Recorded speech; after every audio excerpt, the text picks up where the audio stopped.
अस्सलाम वालेकुम viewers, welcome back to my YouTube channel daily tips with Asma. आज की इस वीडियो में हम आपको बताएंगे अब्दुल बसीर नाम के बारे में अनोखी और दिलचस्प मालूमात। अब्दुल बसीर नाम का शुमार लड़कों के नामों में होता है। अब्दुल बसीर एक इस्लामी नाम है। अब्दुल बसीर नाम की इब्तदाई तारीख़ उर्दू ज़बान से निकलती है।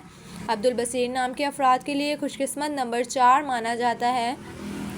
अब माहिरीन के मुताबिक अब्दुल बसीर नाम के लड़के बहुत रहमदिल होते हैं। अब्दुल बसीर नाम का मतलब है सब देखने वाले का बंदा। अब्दुल बसीर नाम के लड़कों के लिए खुशकिस्मत दिनों में जुमेरात और मंगल का दिन शामिल है।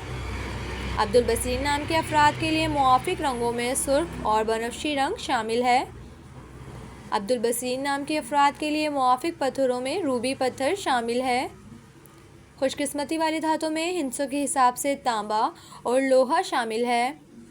सो फ्रेंड्स, अगर आप अपने नाम का मतलब जानना चाहते हैं तो कमेंट बॉक्स में अपना नाम लिखें। इंशाल्लाह हम आपके नाम की वीडियो ज़रूर बनाएंगे। Thanks for watching. अल्लाह हाफिज़।